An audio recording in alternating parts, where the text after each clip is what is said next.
Let's take a look at some sound design techniques that are on my EP. So this one MIDI pattern right here, as you can see, it goes through the entire track. It's completely the same throughout. And what's interesting is two of the songs on my EP actually use the same exact MIDI pattern to come up with all of the sound design. So I'm going to walk you through how you can do some of that. So the technique that we're going to be looking at is called a Mudpie. It was brought about by Virtual Riot and Mr. Bill. A lot of dubstep producers use it a lot. But the basics of what we're going to be doing is we're going to be making one big synth patch. I decided to use Harsh Digital Noise, really cool plugin. I would highly recommend you check it out. It is free. But basically with our MIDI and with the patch I made in Harsh Digital Noise, this is what we get. And if we just go over to our chain, right, I have another routing where the audio goes to, and there's effects. First thing is going to be a shaper box plugin. And what I'm doing here is just an envelope for our volume. And really all I wanted to do was just reduce some of the noise throughout the signal so it wasn't so consistent. Give it some change, a little bit less repetition. Then over in Portal, we're gonna have this patch, and a lot of people get confused by Portal, but I'm gonna try to break it down as easy for you guys as possible. So on the dry wet knob, we have it all the way up 100%. So our original signal is gonna be completely resynthesized. None of the original signal is there anymore. If you're looking at our main parameters, we have stretch and we have pitch. We can basically think of the end result of this as a tape stop or like a gross beat halftime plugin, except we have like full automation over the pitch if we use this. So let me just show you that.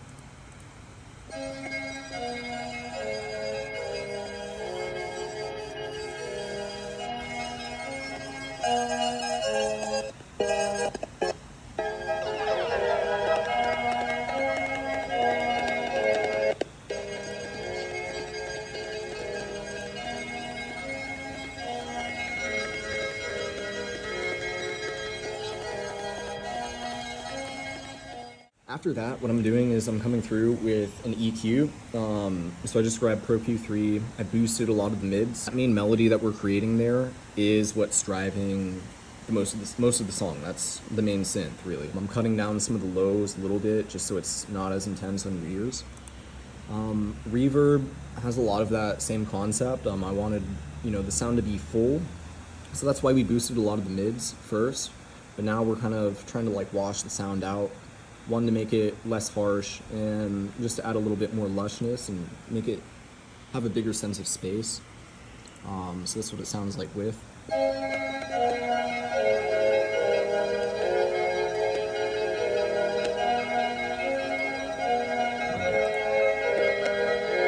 Next we have just some panning, right? Just to move things around, make sure everything's not concentrated in one spot. And after that I threw on one last EQ just to tame some of those lows, because I felt the body was too much. Once again, you could do that in Pro Q, that other instance, but sometimes it's okay to be lazy. And the reason why is because this is just the main sound design part. I don't really have to worry about my CPU load or lagging stuff too much because we're gonna be doing a Mudpie. So what I did is I went through, I did some automation.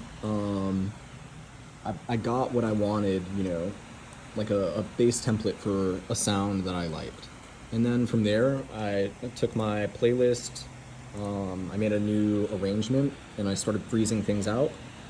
So like we have this. We have this.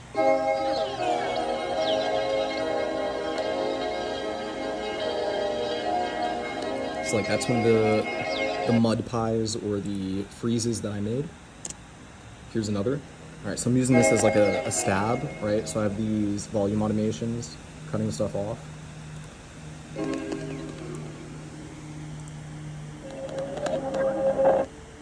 And this is like the essence of a Mudpie, is you come up with something, you know, that you made live, something that wasn't completely planned out. You do a bunch of automation, you get movement going on within the sound, and then you start to rearrange it. You take a step back, you see what sounded good, you get rid of the stuff that sounded bad, right? And ultimately, that led me to a full version of the song, right? I got an ego, journey to turn it to self-worth. Ego, pride, myself as new work. I got an ego. Put up hands, put up hands, put up hands and hands. Put up hands, put up hands, put up hands and hands. Put up hands, put up hands, put up hands and hands. Put up hands, put up hands.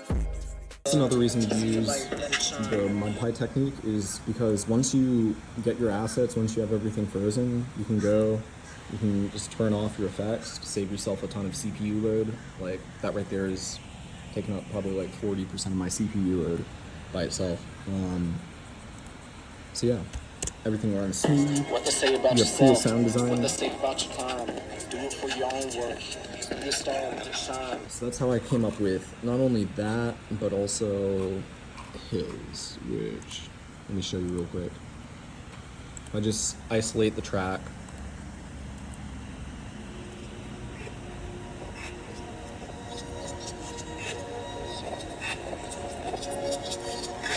You can still hear that same tonality, right? We're hearing very similar pitch artifacts, and of course a lot of that is being due to the MIDI being completely the same, right?